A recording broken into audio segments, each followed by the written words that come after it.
हर परिवार की चाहत होती है कि शादी के बाद उनके घर में एक नन्हे बच्चे की किलकारियाँ गूंजे। परंतु दोस्तों, कई कारणों के चलते एक स्त्री माता नहीं बन पाती है। कुछ शारीरिक कंडीशन और कुछ और कारणों के चलते माता चाहकर भी प्रेगनेंसी को कैरी नहीं कर पाती है और ऐसे में वो गहरे दुख में चली जाती है, अवसाद में चली जाती है। टेंशन के चलते वो अपने आप को और भी खोखला कर देती है। उनके पास सही गाइडेंस नहीं होता, या ये कहे कि वो खुल के किसी से इस बारे में बात भी नहीं कर सकती। और ऐसे में उनको ज़रूरत है सही मार्गदर्शन की, सही गाइडेंस की। नमस्कार दोस्तों, आपके साथ मैं हूँ आशा नकरानी और मैं हूँ भाविना देसाई, और स्वागत है आप सभी का पीएमसी हिंदी द्वारा प्रस्तुत आपका अपना शो दिव्य गर्भ में। जनरली होता क्या है दोस्तों कि शादी के कुछ साल बाद पति पत्नी सोचते हैं कि अभी हम कंसीव करना चाहते हैं, अभी हम माता पिता बनना चाहते हैं। तो कुछ सालों के बाद वो कंसीव करने की प्रक्रिया शुरू करते हैं। फिर 2 महीने 3 महीने तक सब कुछ नॉर्मल नेचुरल चलता है। वो प्रोसेस करते भी हैं और फिर वेट भी करते हैं आतुरता के साथ, खुशी के साथ। परंतु धीरे धीरे क्या होता है, 3 महीने जाता है तो माँ के अंदर सवाल उठता है कि अरे क्या हुआ होगा, अभी तक कंसीव नहीं हो रहा है, मेरी मेंस्ट्रुअल साइकिल कैसे आ गई। और फिर 6 महीने के बाद तो वो एकदम ही दुख में चली जाती है। और इस बीच क्या होता है कि डॉक्टर को दिखाना, चलो 3 महीने में कंसीव नहीं हुआ तो वो डॉक्टर के पास जाएंगे। अब डॉक्टर के पास जाते जाते उनकी डर और चिंता और बढ़ती जाएगी।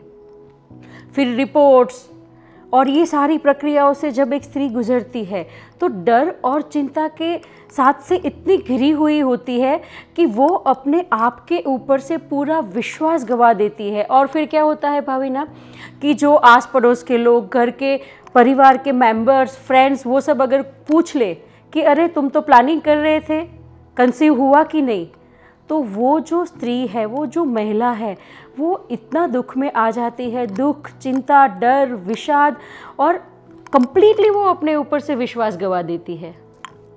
और हमसे अक्सर जो मदर्स जुड़ते हैं वो हमसे अक्सर ये सवाल करते हैं कि ऐसे में क्या करना चाहिए, कैसी सोच रखनी चाहिए, क्या मेरी सोच, मेरे विचार या फिर मेरी भावना का असर गर्भाधान की प्रक्रिया पर होता है क्या।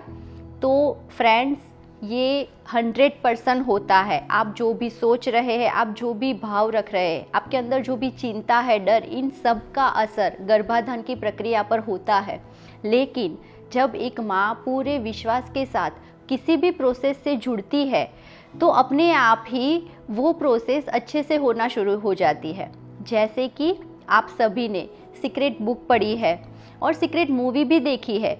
उसमें हमें कुदरत के नियम को कितने अच्छे से समझाया गया है कि कुदरत का नियम है कि जब भी हम किसी चीज़ के बारे में सोचते हैं और बार बार उसके बारे में सोचते सोचते उसे महसूस करना शुरू करते हैं तो अपने आप ही वैसी ही परिस्थितियाँ हमारे आसपास बनना शुरू हो जाती है। और अगर इसको बॉडी साइंस की तरह समझे तो हम जो भी सोचते हैं, हम जैसा भी महसूस करते हैं, जिस भाव के साथ हम कनेक्ट होते हैं ना, हमारा बॉडी वैसे ही हार्मोन्स रिलीज़ करना शुरू कर देता है। यानी कि अगर एक माँ या तो एक स्त्री जब पॉजिटिव थॉट्स, पॉजिटिव विचार, भाव से कनेक्टेड है ना, तो उसके बॉडी से हैप्पी हार्मोन्स रिलीज़ होते हैं। और उससे उल्टा अगर आप दुख में, चिंता में या डर में है तो आपके वही बॉडी में से सैड वाले हार्मोन्स रिलीज़ होना शुरू होते हैं, जो कि गर्भाधान की प्रक्रिया को कहीं ना कहीं बाधा रूप बनते हैं।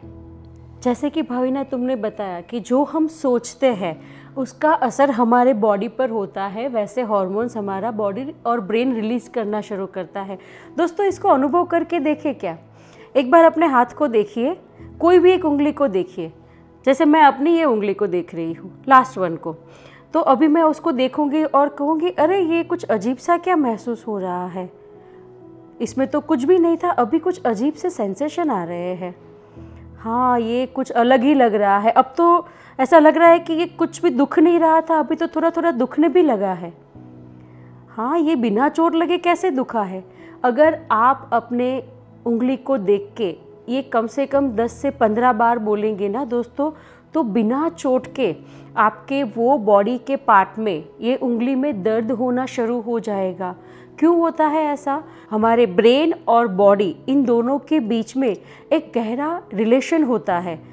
जो भी हम बार बार कहते हैं, बार बार बोलते हैं, जो भी हम महसूस करते हैं, वैसे हार्मोन्स हमारा ब्रेन रिलीज़ करना शुरू करता है और वैसे इफ़ेक्ट्स बॉडी के ऊपर दिखना शुरू हो जाते हैं।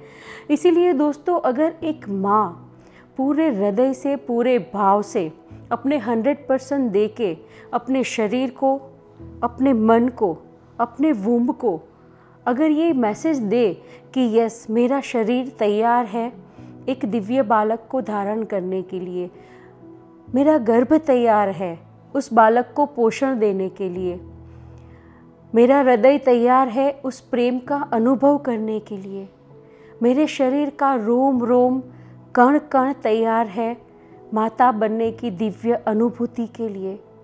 मैं तैयार हूँ, मैं तैयार हूँ, मैं तैयार हूँ।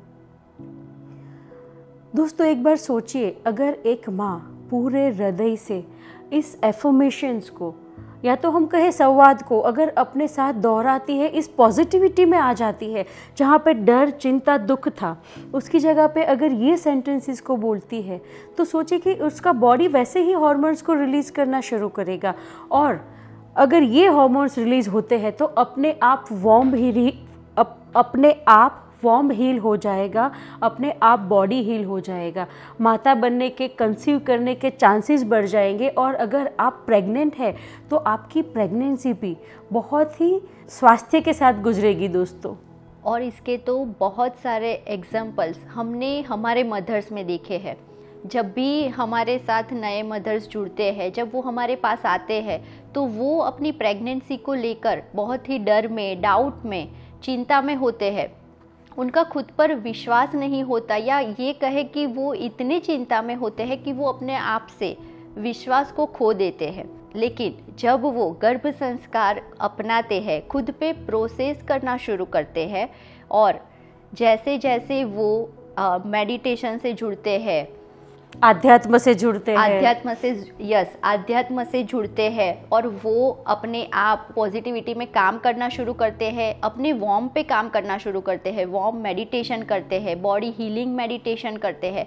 तो वॉर्म हीलिंग मेडिटेशन भी हो गया, फिर कहीं ना कहीं अपने बच्चे के साथ संवाद करते हैं। यस, और इसके साथ साथ जब वो एक पॉजिटिव सोच और भाव के साथ जुड़ते हैं, तो अपने आप ही वो एक पॉजिटिविटी में आ जाते हैं। जैसे ही वो खुद पे काम करना शुरू करते हैं, अपने आप ही उनके अंदर एक पॉजिटिविटी आ जाती है, और वो खुद शेयर करते हैं कि अभी हमारे अंदर जो डर था, जो चिंता थी, जो डाउट थे, और खुद पे जो विश्वास नहीं था, वो अपने आप आत्मविश्वास से भर जाते हैं। और कई मदर्स में हमने देखे हैं कि जैसे ही वो अपने विचार और वाणी पे, अपने स्वभाव पे कंट्रोल करते हैं, उनको बदल देते हैं, तो अपने आप ही कंसीव भी हो गया है। तो देखिए कि हमारे माइंड का असर हमारे बॉडी पे होता है, यानी कि जैसे ही हमारा माइंड अलग विचारों से भरता है, पॉजिटिविटी से भरता है, तो वो हमारे बॉडी के सेल्स को भी बदल सकता है। और दोस्तों, गर्भाधारण की प्रक्रिया एक बहुत ही महत्वपूर्ण प्रक्रिया है। तो ये गर्भाधारण की प्रक्रिया से गुजरने से पहले एक पति पत्नी का एक दूसरे के प्रति प्रेम, विश्वास, सहयोग और सम्मान होना बहुत ही ज़रूरी है, क्योंकि ये प्रक्रिया ना लस्ट से होनी चाहिए, ना ही मैकेनिकली होनी चाहिए। कई बार होता क्या है कि हम डॉक्टर के पास दिखाने के लिए जाते हैं, डॉक्टर्स हमें कुछ डेट देते हैं। अब ये डेट्स होती कौन सी है दोस्तों? एक स्त्री का जब मेंस्ट्रुअल साइकिल शुरू होता है, उससे छठे दिन से लेकर के मेंस्ट्रुअल साइकिल के 18 या 20 दिन तक ये हमारा ओव्यूलेशन, यानी कि कोई भी स्त्री का ओव्यूलेशन पीरियड होता है, बीज बनने का पीरियड होता है। और ये मेंस्ट्रुअल साइकिल हर एक स्त्री की अलग अलग होती है, तो किसी से भी अपनी मेंस्ट्रुअल साइकिल को बिल्कुल कंपेयर ना करें दोस्तों। 22 से 35 दिन नॉर्मल मेंस्ट्रुअल साइकिल माना जाता है, तो अपने आप को थोड़ा रिलैक्स करें। और इस समय क्या कहते हैं डॉक्टर कि ये जो आपके 15-17 दिन है ओव्यूलेशन के, उसमें डॉक्टर हमें कहते हैं कि आप अल्टरनेट डे प्लान करिए, या तो फिर वीक में 2 बार प्लान करिए। हम करते हैं क्योंकि हमें तो बच्चा चाहिए, किसी भी हालत में हमें बच्चा चाहिए, तो हम सब कुछ करते हैं, परंतु वो प्रक्रिया को करते कैसे है भाविना? 80% केसेस में हमने देखा है कि बस वो डॉक्टर ने कहा है इसलिए बस करना है, पूरा मैकेनिकली। तो दोस्तों, क्या कुछ क्षण हम रुक करके अपने आप से पूछते हैं कि मेरा मन क्या कह रहा है, ये शरीर क्या कह रहा है, हृदय क्या कह रहा है? दोस्तों, जैसे कि आशा ने बताया कि साइंस अपनी जगह हमेशा ही सही है, लेकिन हमारे अंदर जो एक दिव्य या फिर ये कहे कि एक अनंत शक्ति है, उसको हम अनदेखा अनसुना कर देते हैं और हम मैकेनिकली सब भी काम करना शुरू कर देते हैं। और ये काम में ना ही तो हमारा मन होता है, ना ही तो हम खुद अपने 100% दे पाते हैं।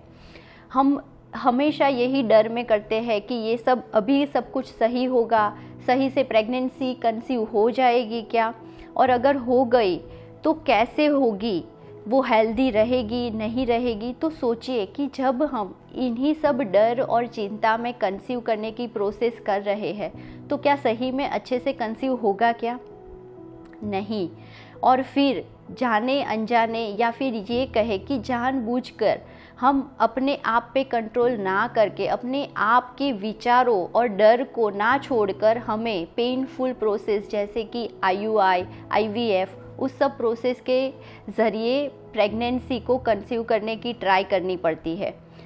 और इस तरह की जब हम प्रोसेस से गुज़रते हैं तो हम कितने मानसिक तनाव में रहते हैं, और अगर उस टाइम पे प्रेगनेंसी रह भी जाती है, कंसीव हो भी जाती है, तो और 9 मंथ का डर और चिंता कि अभी इतने टाइम के बाद इस प्रोसेस से प्रेगनेंसी रही है तो अभी क्या होगा, सब कुछ ठीक होगा ना, मेरी प्रेगनेंसी के 9 मंथ्स हेल्दी रहेंगे ना, मेरा बच्चा तो अंदर ठीक होगा ना।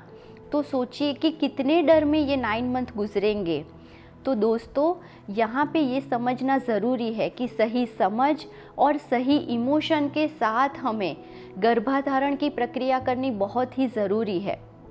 शिशु का गर्भ में आना कोई भी आकस्मिक घटना नहीं होनी चाहिए। ये घटना पूरी तरह से पूर्व नियोजित और पति पत्नी को मानसिक और शारीरिक रूप से पूरी तरह से तैयार होकर करनी चाहिए।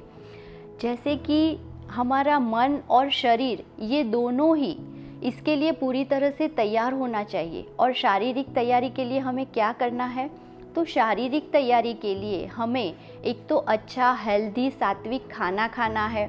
अगर हमें कोई भी व्यसन है तो हमें इस टाइम पे थोड़े समय के लिए व्यसन से मुक्त होना है। यानी कि एक्चुअली भाविना, थोड़े समय के लिए क्यों, ये तो परमानेंटली छोड़ना अच्छा है। यस, तो हमें वो व्यसन को बंद करना है और अपने शरीर को और हेल्दी और तैयार करने के लिए हमें अच्छे से योगा करना है, मेडिटेशन करना है। हम अच्छे से एक्सपर्ट्स की एडवाइस लेके एक्सरसाइज कर सकते हैं। शारीरिक रूप से तैयार होने के बाद आती है तैयारी मानसिक रूप की। तो मानसिक रूप से हम अपने आप को कैसे तैयार कर सकते हैं?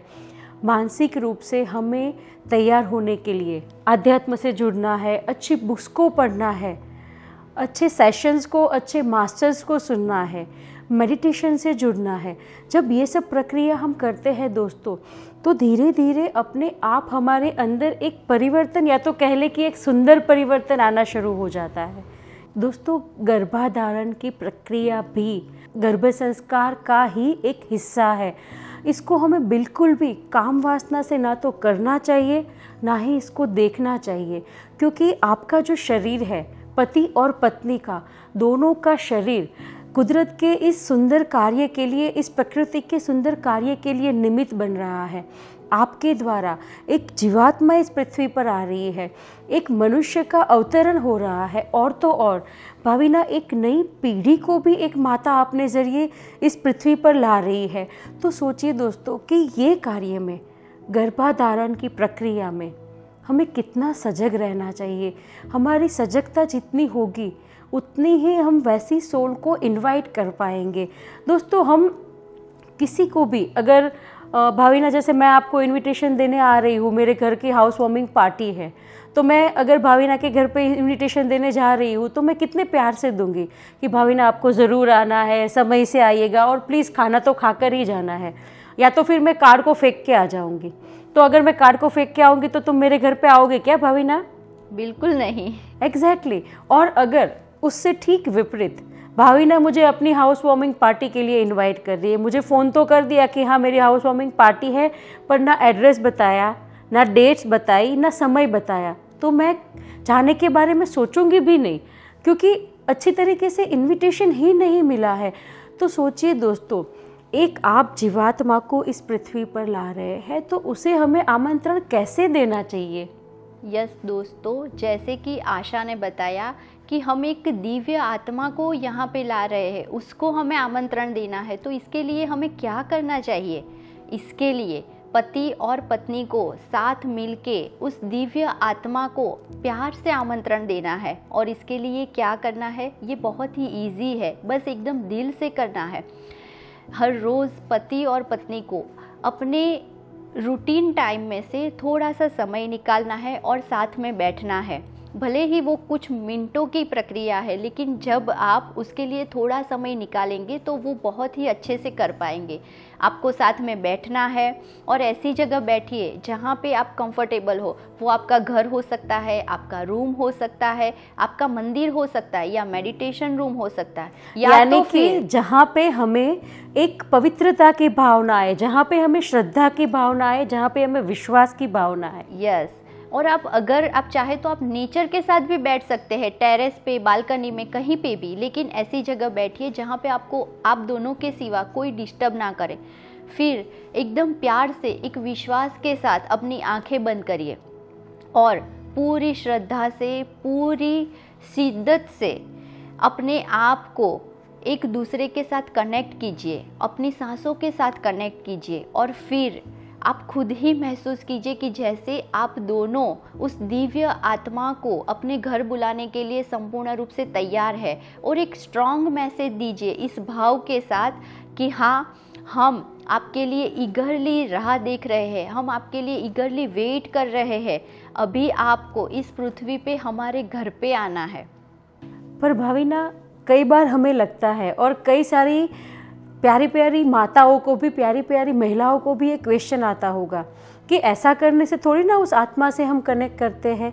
परंतु यस दोस्तों, जब आप ये प्रक्रिया करते हैं पति पत्नी साथ मिलकर, क्योंकि वो जीव पति पत्नी के माध्यम से ही वो जीवात्मा इस पृथ्वी पर आ रही है, तो जब पति पत्नी ये साथ मिलकर के ये प्रक्रिया को करते हैं तब क्या होता है कि हम उस आत्मा से बॉन्डिंग बना रहे हैं। वैसे तो हम सभी को पता है कि ये फिक्स ही है कि आपके कर्मों के हिसाब से, पिछले जन्मों के इंटरैक्शंस के हिसाब से कौन सी आत्मा आपके घर आने वाली है। परंतु जब आप ये कम्युनिकेशन करते हैं तब क्या होता है, आप उस आत्मा के साथ बॉन्डिंग बनाते हैं, एक लविंग एनर्जी सेंड करते हैं उस आत्मा को।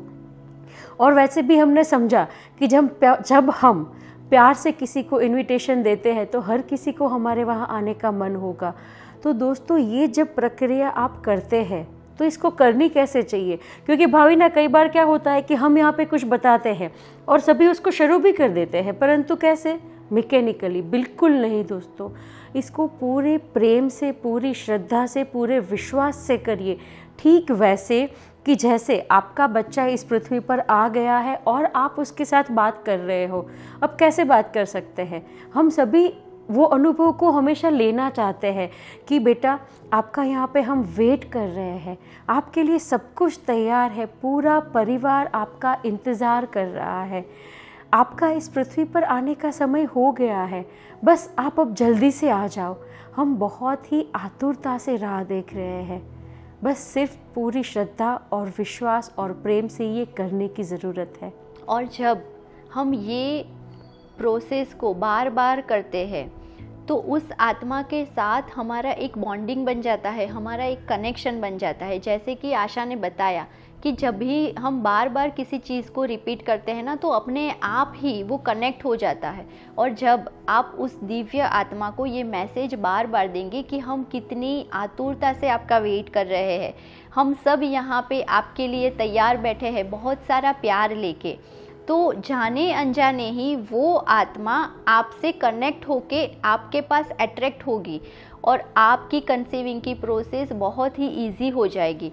और इसके साथ ही जब ये प्रोसेस से एक अलग ही एनर्जी क्रिएट होती है फ्रेंड्स, और इस एनर्जी के साथ आपका माइंड और आपकी बॉडी वो दोनों ही कनेक्ट होते जाते हैं।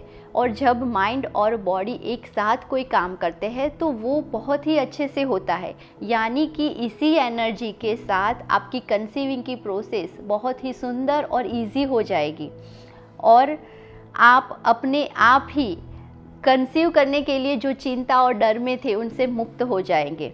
दोस्तों, इस गर्भाधारण की प्रक्रिया को आज हमने आध्यात्मिक पहलू से, साइंटिफिक पहलू से, शारीरिक पहलू से और मानसिक पहलू से, ये चारों आयाम से हमने आज गर्भाधारण की प्रक्रिया को समझा है।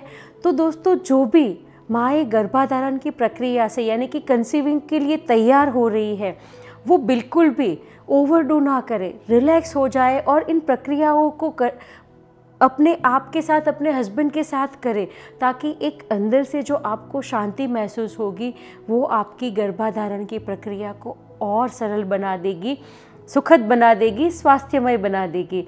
और दोस्तों, आने वाले एपिसोड में हम जानेंगे कि जो माता बहुत सालों से कंसीव नहीं कर पा रही है, जो स्त्री बहुत सालों से कंसीव नहीं कर पा रही है, वो कैसे अपने आप नेचुरल नॉर्मल वे से कंसीव कर सकती है, कैसे अपने ऊपर काम करके एक स्वस्थ शिशु को जन्म दे सकती है, कैसे अपनी गर्भाधारण की प्रक्रिया को स्वस्थ बना सकती है। तो दोस्तों, जुड़े रहिए हमारे साथ PMC हिंदी द्वारा आयोजित आपके अपने शो दिव्य गर्भ में। धन्यवाद।